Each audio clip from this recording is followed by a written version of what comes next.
పండు మీరు దీవించండి. దీవించండి.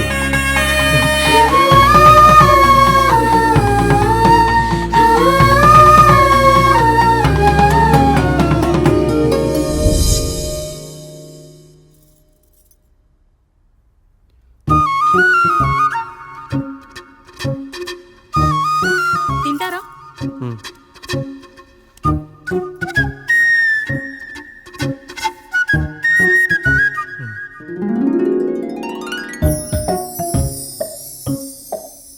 ఫస్ట్ టైమా?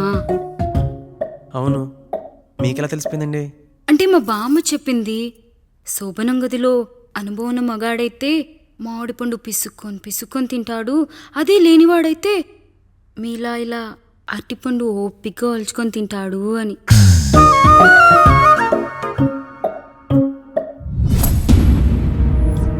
ఏంటవి? అవేంటో తెలీదా? ఫ్రెండ్స్కి పెళ్ళని చెప్తే హ్యాపీ బర్త్డే అనుకొని బెలూన్స్ ఇచ్చారు, ఫీల్ అవుతారు కదా అని 4 అక్కడ కట్టాను.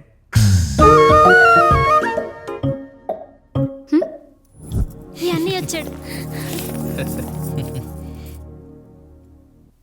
పిల్లల గదిలోకి వెళ్ళారండి. మీరెంత ఏంటి ఇంత రాత్రి అయినా ఇంకా పడుకోలేదా? మీరు లేనిది ఎప్పుడైనా పడుకున్నామా అన్నయ్య? అందరం కలిసే కదా పడుకునేది మావయ్య. సరే అందరం పెద్దోడి గదిలో పడుకుందాం. ఈ రోజు వాడి శోభనం కదా, అసలే కొత్త. పక్కనుంటే ధైర్యంగా ఉంటుంది. పక్క నుండి దగ్గరుండి జరిపిద్దాం. పదండి.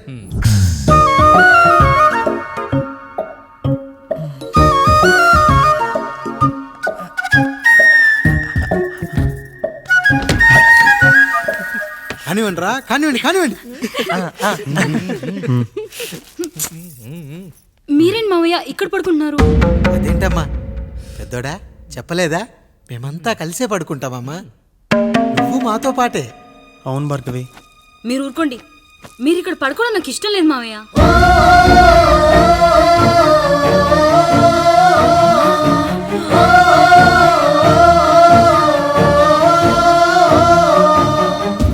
అదేంటమ్మా అలా అంటావు? ఎన్నో చూసాం, ఎన్నో చేశాం. దుక్కి దున్ని కోత కోయకుండానే ఈ విత్తనాలన్నీ మొలకొచ్చాయంటావా తల్లి? అవన్నీ నాకు తెలియదు మావయ్య. మర్యాదగా బయటికి వెళ్ళండి.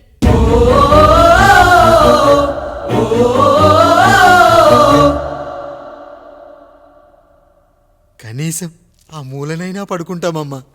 నువ్వైనా చెప్పరా పెద్దోడా? అంటే తను ఇబ్బంది పడుతుంది కదా నాన్న.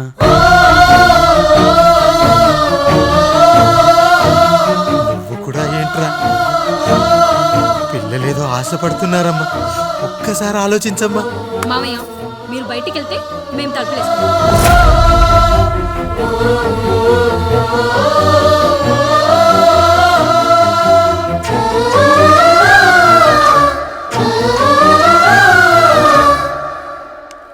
వేసుకోండి అమ్మా, వేసుకోండి. తలుపులు వేసుకోండి.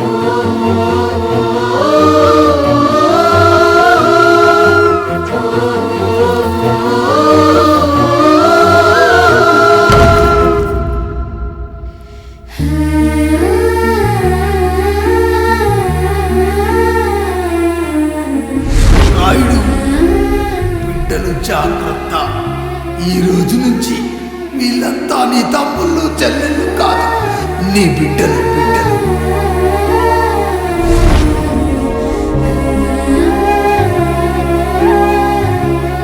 జానకి, ఏమండి? సావిత్రి, ఏమండి? లక్ష్మి, ఏమండి? మన గదిలోకి పదండి. ఇక నుంచి ఎవరి పిల్లలతో వాళ్ళ గదిలోనే పడుకోవాలి.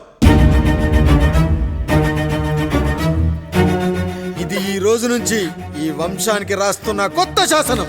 అయ్యా అలా అరకండి అయ్యా. మీరు లేకుండా మేము ఎప్పుడైనా విడిగా పడుకున్నాము. అంతా కలిసే కదయ్యా పంచుకున్నాం. వెళ్ళరా వెళ్ళు. నీకు భార్య ఉంది, నీకు పడగది ఉంది. వేసుకోండి, మీరు వేసుకోండి. తలుపులు వేసుకోండి. మీరు కూడా ఏంటండి పిల్లలేదు? చిన్న పిల్లల వాళ్ళని ఉయ్యాల్లో ఆడించేటప్పుడు పక్కనే ఈ నాన్న కావాలి. బడికెళ్ళేటప్పుడు పక్కనే ఈ నాన్న కావాలి. గుడికెళ్ళేటప్పుడు కూడా పక్కనే ఈ నాన్న కావాలి. కానీ శోభనం గదిలో మాత్రం పక్కనే ఉంటానంటే బరువయ్యాను జానకి, బరువయ్యాను.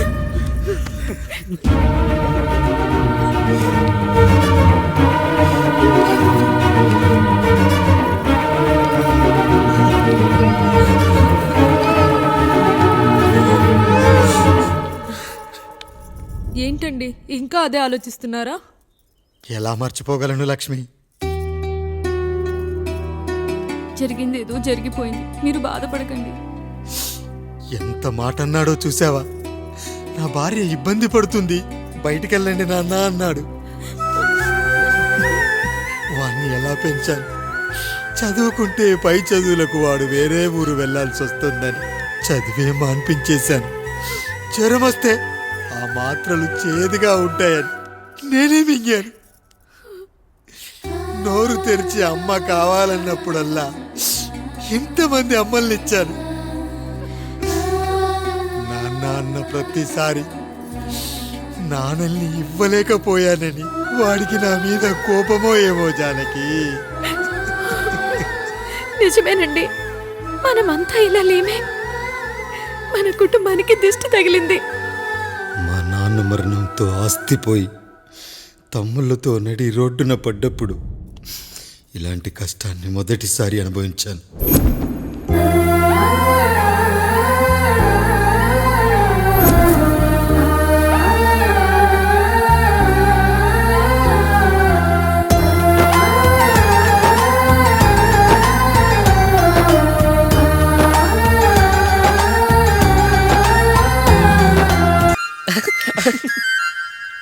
తమ్ముడు చాలా ఎదిగిపోయాడయ్యా.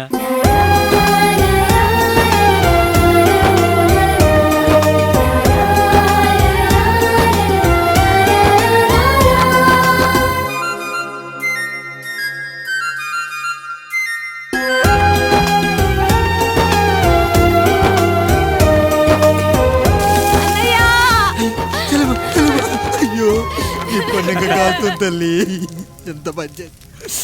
నానేం చెప్పాడో తెలుసు కదరా, కష్టమైన సుఖమైన కలిసి పంచుకోవాలరా.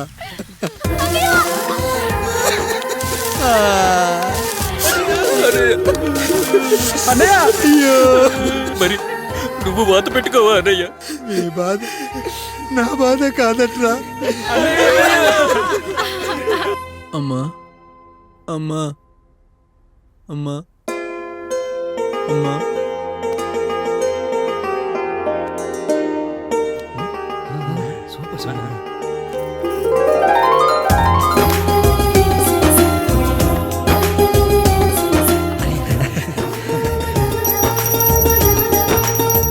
నా భార్య లక్ష్మి అమ్మ. ఇక నుంచి నీకన్నీ నేర్పిస్తుంది. ఏరా, చెల్లెళ్ళు అడిగితే అమ్మనిచ్చాను, తమ్ముళ్ళు అడిగితే ఇవ్వలేనా? జానకి, వీళ్ళు నా తమ్ముళ్ళు, ఇక నుంచి మన బిడ్డలు. అన్నయ్య, అమ్మ అన్నయ్య, మమ్మీ. ఆ అమలాపురం, ఈ ఇచ్చాపురం, ఊ ఊహాపురం. నమస్కారం. పిల్లలు బడికొస్తారంట మాస్టారు. బాగా చదవండి, పై చదువులకి పక్కూరు వెళ్ళాలి. ఏ ఈ ఊళ్ళో చదువుకోకూడదా? మనూరులో కాలేజీ లేదు కదయ్యా. ఎరా, నన్ను వదిలి కాలేజీకి వెళ్తారా? నేను చదువుకుంది చాలదా? నా చదువులు మీ చదువులు కావా? మా కుటుంబాన్ని, మా అన్నదమ్ముల్ని విడదీసే ఈ చదువులు మాకొద్దు మాస్టారు, వద్దు.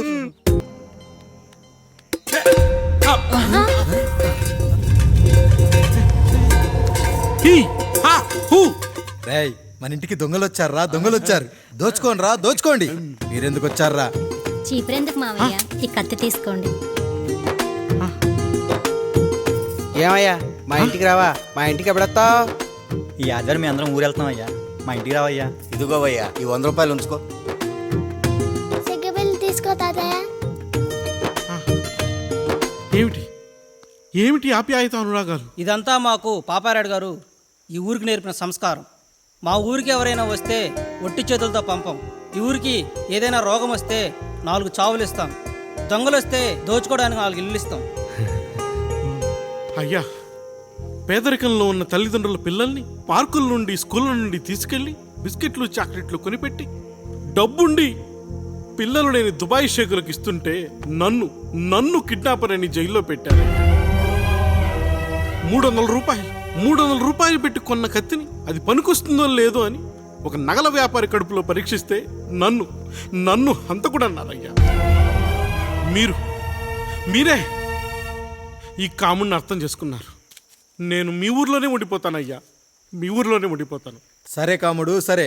కుమ్మరోళ్ళున్నారు, కమ్మరోళ్ళున్నారు, కంచరోళ్ళున్నారు, కాసోళ్ళున్నారు. ఇక్కడ కంసాలున్నారు, పద్మశాలున్నారు, ఆచార్యులున్నారు, పూజారులున్నారు. రెడ్డి, నాయుడు, చౌదరి, దళితులు కూడా ఉన్నారు. హిందువులు, ముస్లింలు, క్రిస్టియన్స్ కూడా ఉన్నారు. కానీ ఒక దొంగ మాత్రం లేడు. ఈ రోజు నుంచి నిన్ను దొంగగా నియమిస్తున్నాను. ఈ ఊళ్ళో 4 ఇళ్ళు దొంగతనాలు చేసుకొని హాయిగా ఉండండి రా, హాయిగా ఉండండి. అయ్యా, మీ కుటుంబం అనే కొబ్బరి మట్టలో నేను ఒక ఆకునవుతాను.